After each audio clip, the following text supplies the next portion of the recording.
Red bull अपने bike से घूमने जा रहा था, तभी अचानक उसका बैलेंस बिगड़ जाता है और उसका एक्सीडेंट हो जाता है। रेड बुल बेहोश हो जाता है। कुछ देर बाद आसमान से कुछ कौए सैनिक उतरते हैं और रेड बुल को उठाकर अपनी दुनिया में ले जाते हैं। थोड़ी देर बाद रेड बुल को होश आता है। वो डर कर बोलता है, अरे तुम लोग कौन हो?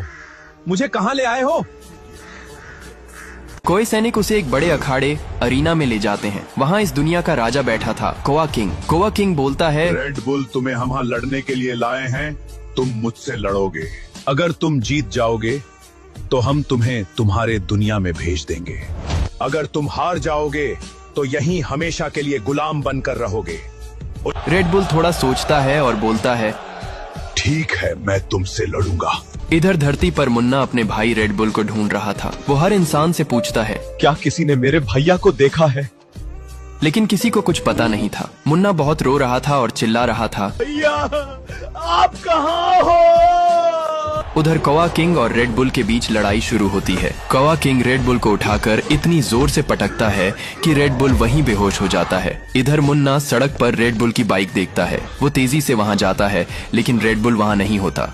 भैया आप कहाँ हो? भैया! तभी अचानक उसके सामने एक पोर्टल खुलता है। मुन्ना बिना सोचे समझे उस पोर्टल में घुस जाता है और सीधे उसी अरीना में पहुंच जाता है। वहां वो देखता है कि उसका भाई रेड बुल बेहोश पड़ा है। फूट फूट कर रोने लगता है। कौवा किंग बोलता है, अगर अपने भाई को यहाँ से ले जाना चाहते हो तो मुझसे लड़ो। मुन्ना बिना देर किए तैयार हो जाता है। लड़ाई शुरू होती है। कौवा किंग मुन्ना को भी उठाकर पटक देता है और मुन्ना बेहोश हो जाता है। कुछ देर बाद मुन्ना उठता है और बोलता है, आप जल्दी से लाइक और सब्सक्राइब करके कमेंट में मुन्ना लिखो ताकि हम इस दुनिया से निकल जाएं। इसके बाद मुन्ना पूरी ताकत से कौवा किंग को उठाकर पटक देता है और कौवा किंग वहीं मर जाता है। मुन्ना तेजी से अपने भाई रेड बुल को उठाता है और दोनों वापस धरती पर आ जाते हैं। मुन्ना तुरंत रेड बुल को अस्पताल ले जाता है।